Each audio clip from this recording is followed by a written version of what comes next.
aside, Giff is an amazing guy, stand-up guy, you know, morals beyond reproach in crypto, incredibly intelligent.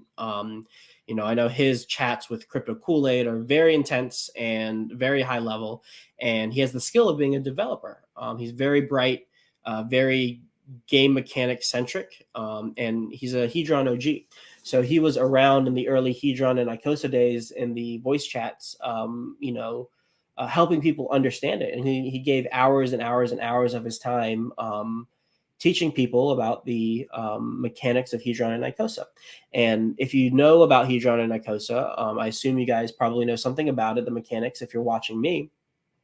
You'll see elements and inspirations, I would say, from the Hedron protocol into iBurn. And it's obvious because, you know, he's using ICOSA, but it goes more than that. It has to do with creating arbitrage opportunities, and what he's added on top of that is a buy and burn, which I think is really cool. There's been people who've been profited from arbitraging iBurn and ICOSA already, which is awesome. And that whole ecosystem fuels the GIF and PGIF ecosystem, because part of the tax or the fee for swapping your ICOSA for iBurn is 1,500 Pulse, and a percent of that goes to buying and burning the GIF token. And so I can see what GIF is doing. He's trying to create an ecosystem, and he's trying to create an ecosystem that funnels its value into GIF and PGIF. And so what I would say is, if you're interested in iBurn and you want to find a way to get exposure to that ecosystem, it all trickles down back to GIF and PGIF. And so that should be your base level of exposure in his stuff. I'm going to do probably a more in-depth stream going over the mechanics of iBurn. It's actually very simple, but I would say elegantly simple, which is a good thing. Too much complexity can be cumbersome to say the least. So it's simple, but I like that it's simple, and it's not just simple, but it's simple in a way that's scalable. And I'll get more into that later. But overall, you know, I like it. I'd say the one thing that I would consider about iBurn when you are converting your ICOSA into iBurn is that iBurn is not an official ICOSA Hedron token. So the probability of someone like Alex supporting it in the future, I would say, is lower compared to if he provides utility for Hedron and ICOSA in the future.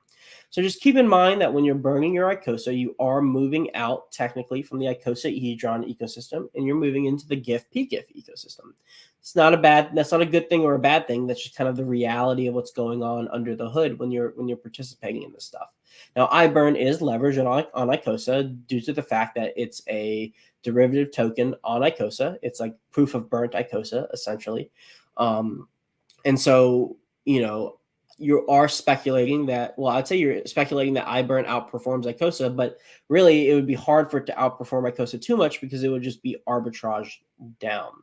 But by owning iBurn, you would be hoping to take advantage of some of that arbitrage opportunity by holding it liquid.